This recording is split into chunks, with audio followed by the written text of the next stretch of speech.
quickly. All right, guys. So a radius, I'm drawing a radius, right? From the center of the circle to any point on the circumference. So it says here a straight line from the center of the circle to any point on the circle, or radii. So one is a radius and more than one is radii. Of a given circle are equal in length. So that's very important. We get that quite often. I think you know that. Then the circumference, that's all around the circle, right? So we're saying the measure of the length of the circle. Now guys, that's a bit odd because we normally don't say that a circle has a length, right? But if you just imagine like putting a piece of string all around the circle, if you then have to actually measure the length of that piece of string, that would be the circumference of it. But guys, we're not going to ask you to write definitions. So don't stress about this. We just need to be able to apply it. A chord is a line that goes from one point on the circumference to another point on the circumference. Okay? Diameter from one point through the center to another point on the circle. Right? We know that. What's the relationship between a diameter and a radius? Diameter is double the radius, right? So if you have a radius and another radius, put them together, diameter. It's a straight line. Okay. Let's see what else. Secant, we don't ever to work with secant, so it's a bit, yeah, I'm looking for even there, but it's just a straight line that cuts the circle in two places. So I'll just show you quickly on the diagram here. Secant is like that kind of line. Okay, there aren't any theorems or any things that you can really do with a secant. Here we have a diameter, right? Going through the center, that is a radius. Now, if you have the digital chord in there, here they have a chord, right? A chord is just any line anywhere in the circle, guys, going from one point on the circumference to another point. Okay, so if I draw like a point here and I make it go over there, that is also classified as a chord. Okay, any point on the circumference to another point on the circumference. As soon as a chord goes through the center, it's a diameter. Okay, so it's still a chord, but it's a specific type of, a special type of chord. A tangent, that's going to be quite important this year. Last week, we didn't work with tangents at all. This week, we are going to learn some theorems that have to do with tangents. A tangent is a line that cuts, or touches, not cuts, sorry, touches the circle at one point. We work with tangents in the other circle geometry. You guys remember, we actually found the equations of a tangent. Right? In the fall. But don't worry, we will write all of this down when we do the tangents, okay? Just so that you know. Then this kind of shape is called a sector. So if it looks like a pizza slice, right, that we call a sector. And if it looks like, I don't know what that is, like what kind of thing do you cut like that? Orange, not really. It's this kind of, you know, just a chord and between a chord and an arc. We call that an arc. That's called a segment.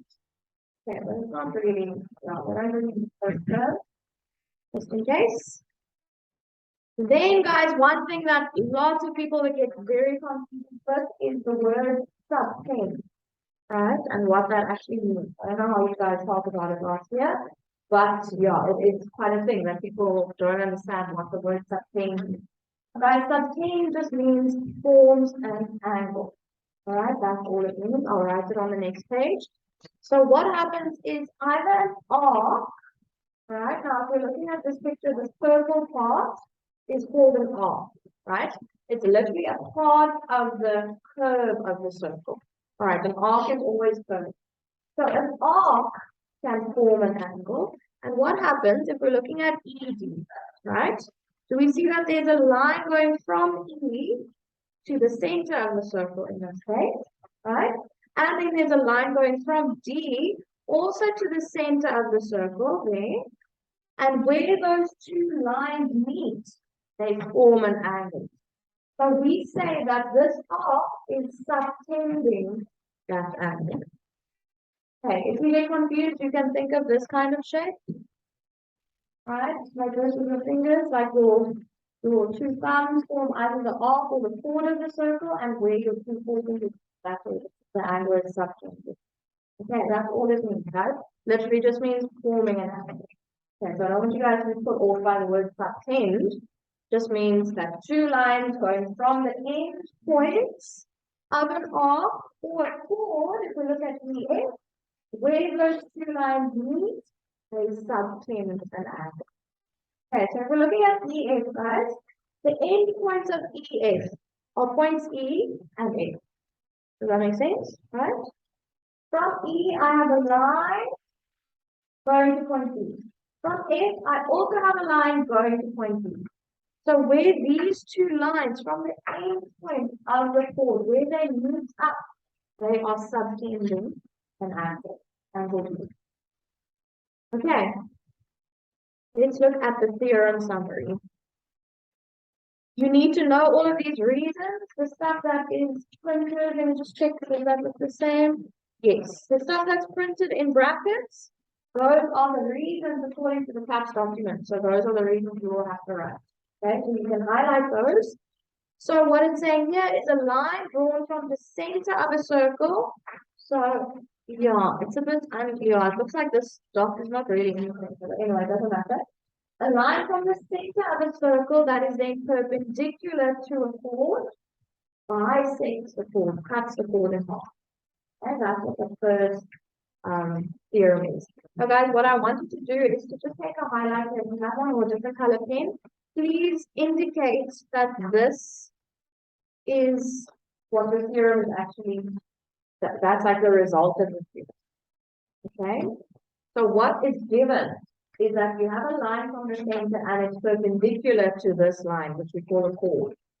And then because of that, because it's perpendicular, it cuts the chord in half. Alright, so the fact that these two are equal, that's not given, guys. That is because of the theorem. Okay, the reason that you would have to write down if you're using that is line from center perpendicular to chord.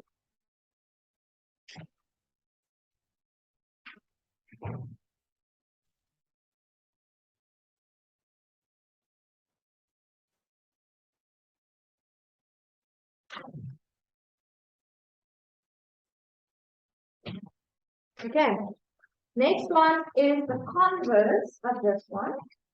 You don't have to know, but the information is basically swapped around. What is the first one saying? Line from center, perpendicular to chord, cut the chord in half. The second one is saying if you have a line from the center, same starting point, but now it's given that this line cuts the chord in half. Right? Then the chord is also going to be, or the line is also going to be perpendicular to the chord. The first one says if the line is perpendicular, it cuts it in half. Second one is saying if the line cuts it in half, it is perpendicular. Right? You see how those two are. You need to know the proof for both of these, guys. So we will go through that. The line from center to midpoint of this. That's what it is. It's important that you write down the correct reason. Okay, so we will do examples of both of them. So which reasons you wrote.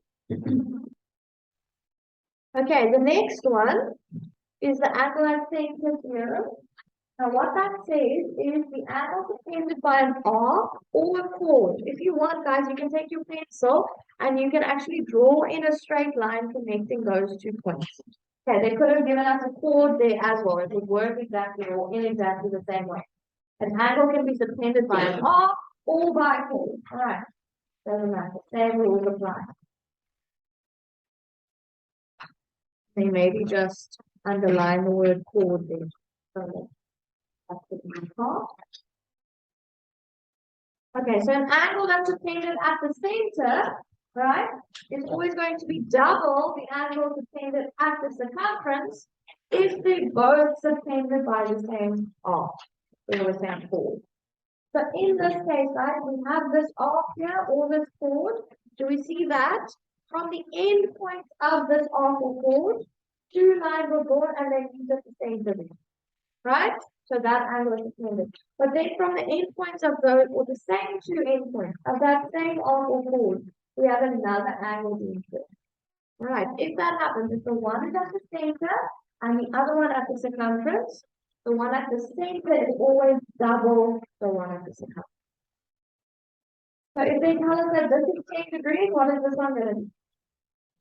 20. It can work the other way around as well, okay? You would use the same reason. They can tell us that this one is 50 degrees, Then because it's at the center, the other one is going to have to be half, 25 degrees. Okay, you'll use the same reason for that.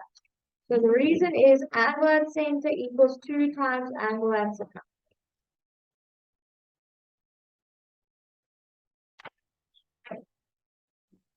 Okay, so let's see guys. Now, corollary, that's a bit of a funny word. It just means that it's a result of one of the other theorems. Don't have to worry about that.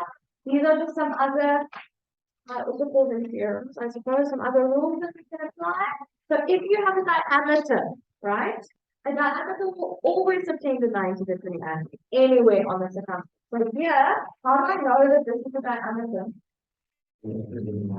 Going through the center. Okay. Normally they'll label this and they'll tell you in the question the center is O or whatever.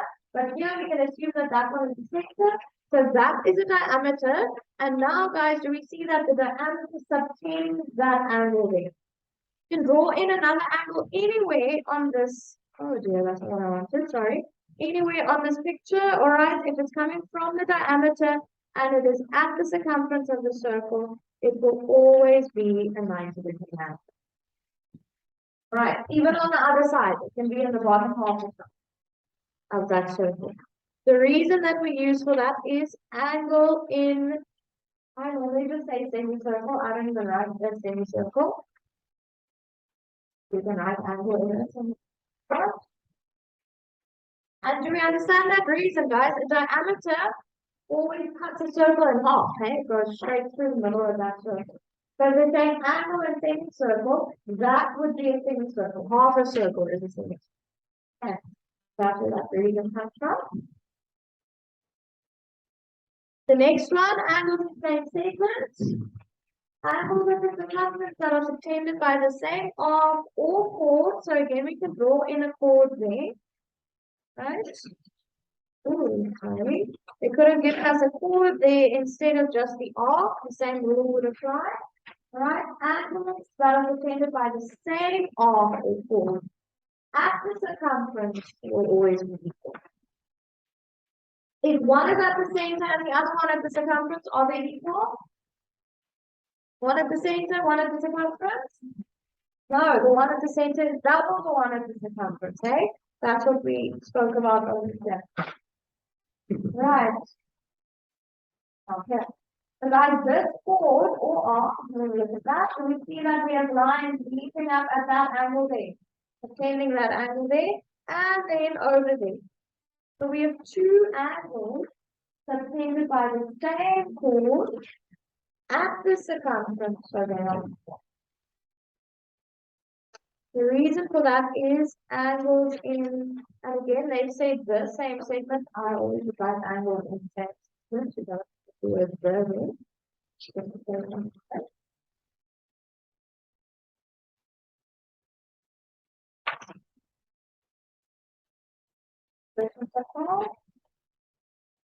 The next one isn't one that comes up all that often, but you do have to be able to use it. Guys, so we notice that we have two chords here, right? That's the chord over there, and that's another chord there, but they are equal to each other. Now, what happens if you have two separate chords, but they are equal? Those chords will subtend equal angles. All right? So that's what they're saying. Angles at the circumference or the center that are subtended by equal arcs or chords are equal. Right? So there they've shown us this chord and that chord, they are equal in length.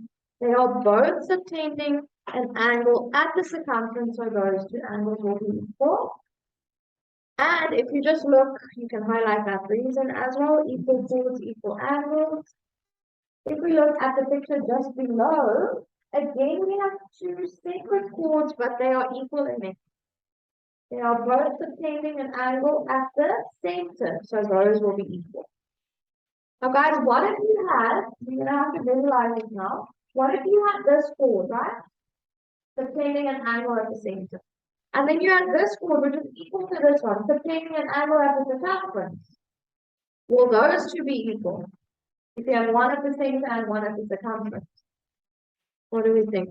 What's the relationship between center and circumference always? The one at the center is double. Okay. So if they tell us, for example, that this is 10 degrees, so let's say that's 60 degrees, right? And now we also have an equal chord at the circumference. What would the angle at the circumference be? If that one is 60, this one would be, remember the one at the center is always double. That one would be 30. Then you would have two reasons, guys. Equal chord, equal angle, and angle at center equals 2 times that one. Okay, but we'll do examples like that. Those are all the theorems from last year. You can also highlight that one if you want. There at the bottom, it's the same reason. Okay, I'm actually not going to look at the proofs today because I don't want to overwhelm you guys. I think we should just use some examples, but we will come back to these, okay, before we move on to the new stuff. These are the 2-3 proofs that you have to know for your, well, if we do a case one, we have to know for the case, and then for the exam. So we actually do an example from your textbook, guys. I don't know if you have your here, otherwise I'll just take a picture quickly and put it on. Okay. So in the textbook, it is chapter 9, which starts on page 188.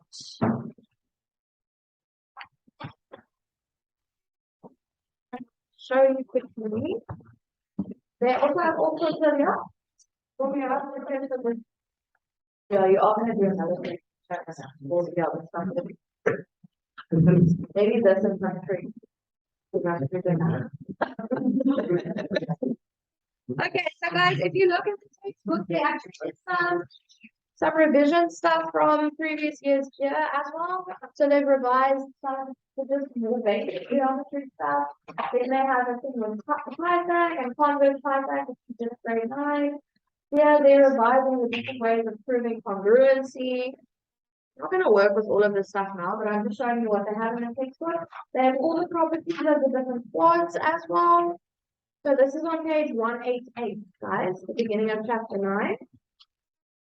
And only then on the next page, 190, do they start with the new words. Now, guys, the only issue with the textbook is that they are using the wrong reasons. I think this textbook was set up before the CAPS document with all those reasons were released. Or was released, sorry. So, yeah, if you are looking at the examples that they've done in the textbook, the reasons are not correct. So, that one is correct, for example, but yeah, some of these others are, but if we can show you, I'm thinking specifically of when we're getting to angle at center. So they're saying stuff like angles on chord. We're supposed to say angles in same segment. And they say angle at center. We're supposed to say angle at center equals 3 times angle at. Okay, so don't look at the reasons that they use here. We are going to do the same examples, but we will fix the reasons. Okay. And we'll just do worked example and then we'll just write what page it's on.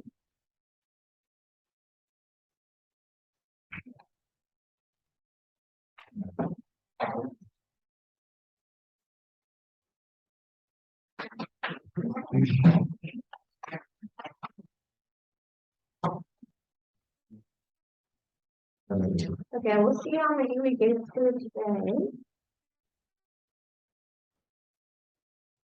The first one is on page 191. So if you have your textbook, you can open it on that page and look at it. I'm just quickly going to take a picture of it and show it on the board.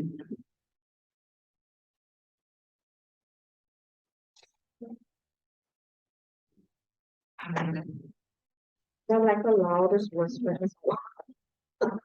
Yeah, you can just as well speak. The whisper is so loud. Okay, I'm just cropping this quickly. Give me 1 second.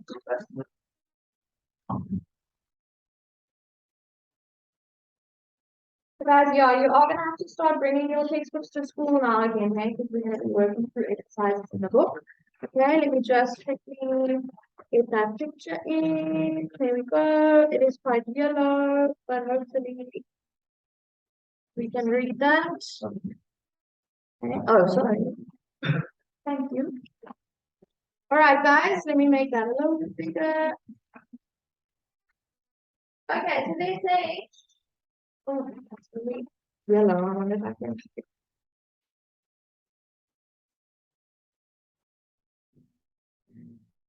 Oh, okay, fine.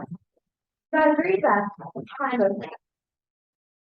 A circle with radius 50 units. So guys, whenever now it's going to be quite important also. They might give us information in the paragraph here that's not in the picture. So make sure that when you get a question like this, you are looking at the picture and you're filling in whatever you need to. Okay, it's quite useful. I know it takes some time to draw the circle, but it is really nice actually if you, for each question, just draw the circle into your book so that you can look at it in that way. Okay. Um, so for this one, I'm just going to read what they say. A circle with radius 50 units. Now guys, I want us to look for the radii on this picture.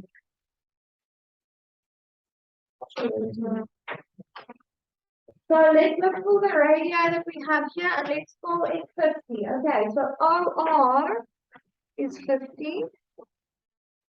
Oh, that's very. You guys want to draw the picture quickly? Give me some time to do it. It's on the. No, you just write page 191.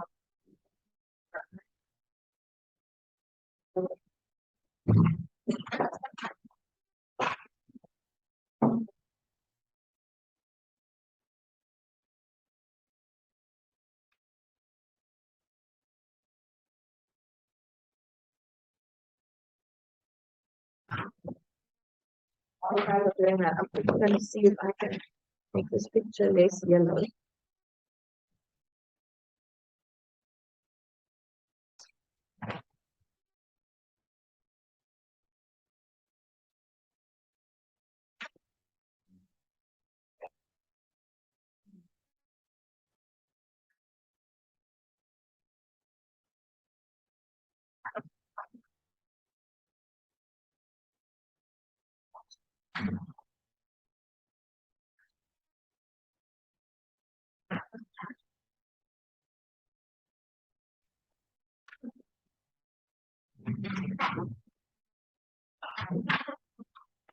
Okay, that's it.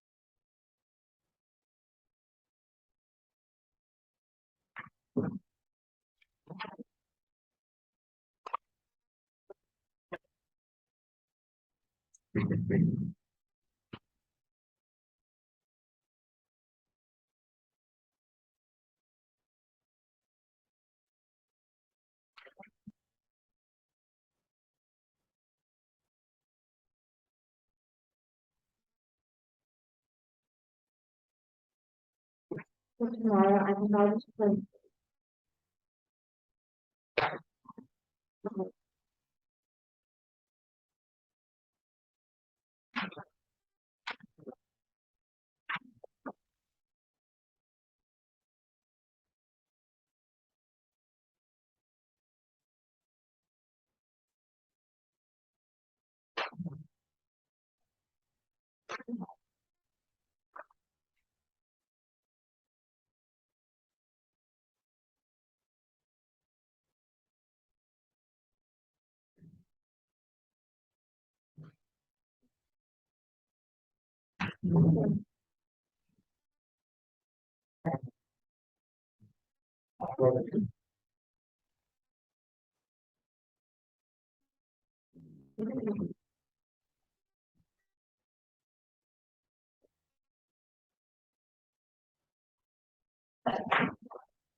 So you can that one radius that you pull in, right?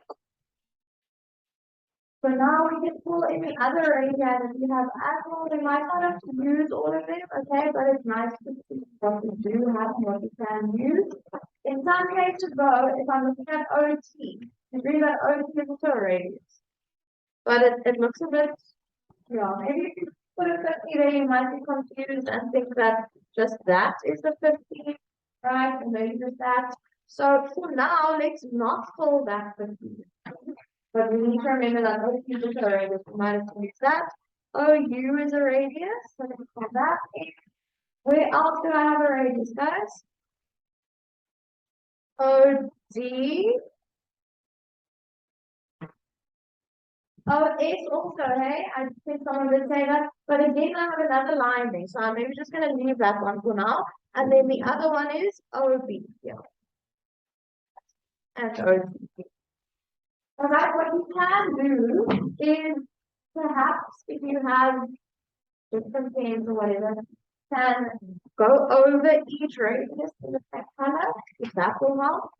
It might, yeah, it's up to you, it's your own personal preference. Some people don't like a lot of stuff going on, but if you want to, you can maybe make all the radii in blue, or if you want to highlight them all the same color, or just some way of indicating that all of those lines, in fact, are equal to 50.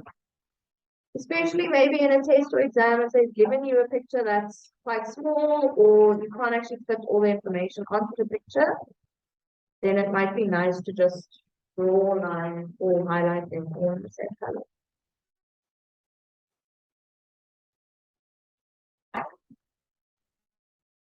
Okay, so now we can see that we have lots of 50.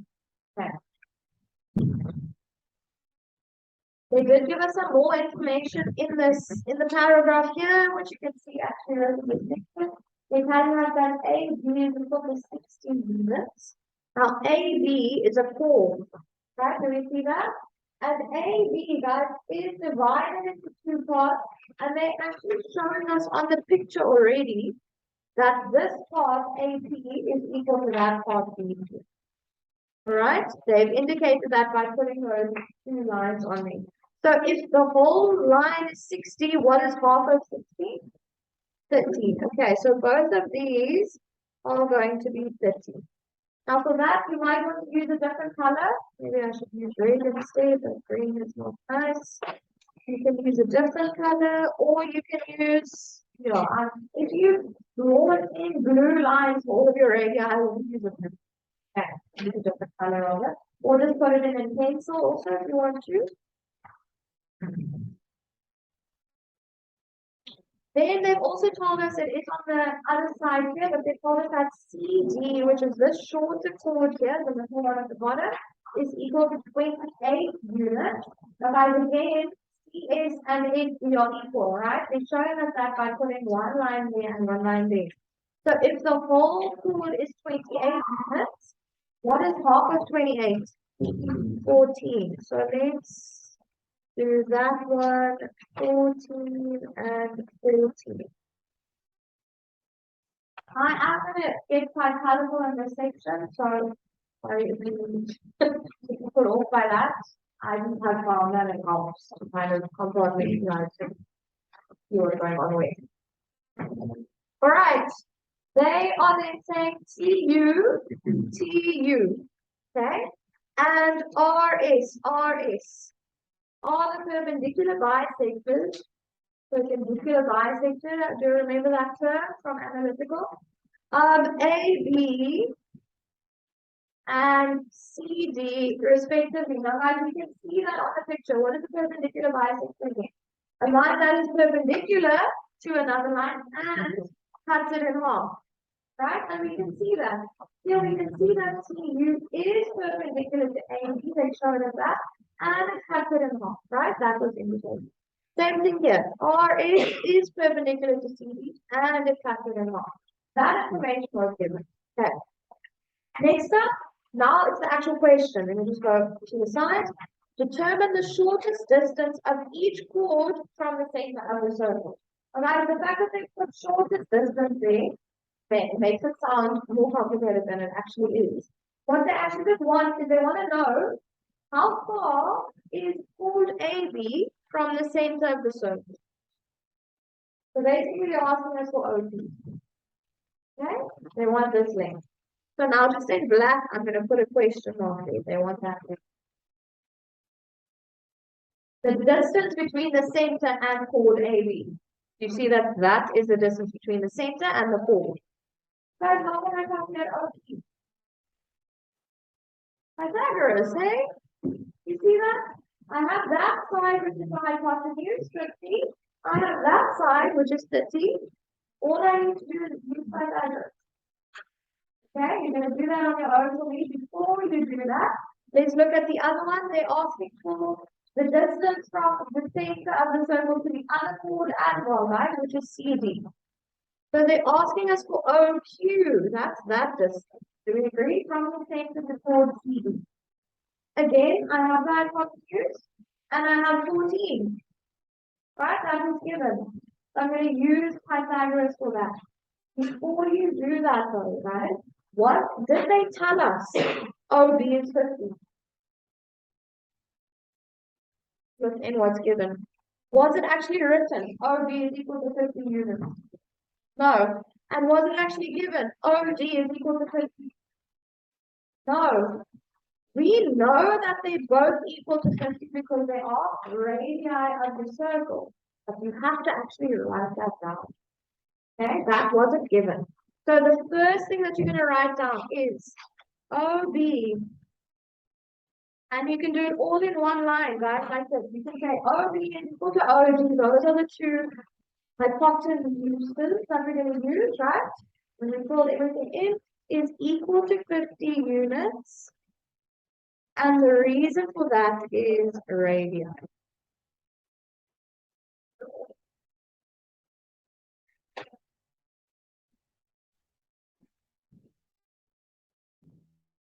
Okay, they are all going to take you to the pi calculation to find OP, and then the calculation to find OQ. It's just Pythagoras, right? Hypotenuse squared minus the other one squared, and then do.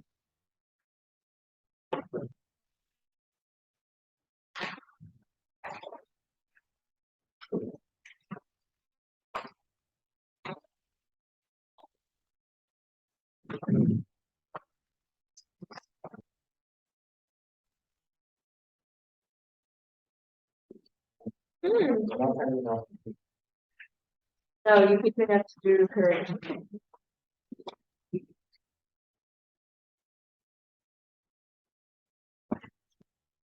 Guys, whenever you're using Pythagoras, you have to write Pythagoras in brackets. Please, even if you're using it twice, you need to write it twice.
Guys, you can back up.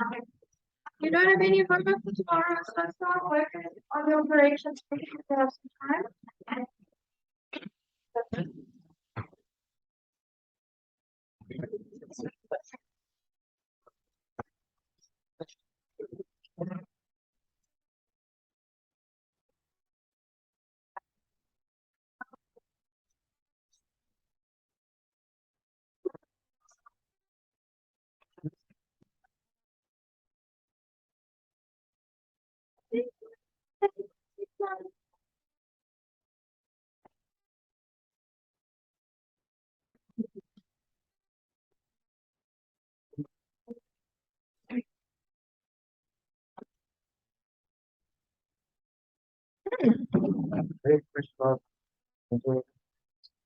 So you went the other way around.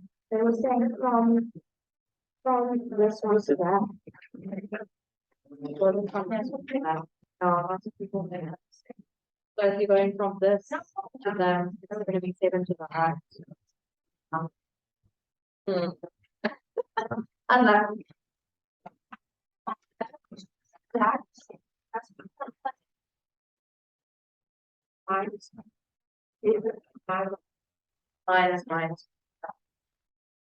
x plus. But I think you also did it the other way around. Yeah. So because it's going from x to x minus 7. And I think everyone was not everyone, like all the people. So it is, but you went from the one with the bracket to the x squared.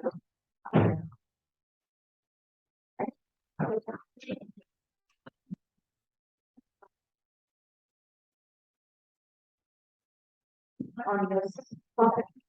Yeah, I'll speak in tomorrow and then I'll email you for recording. Sorry.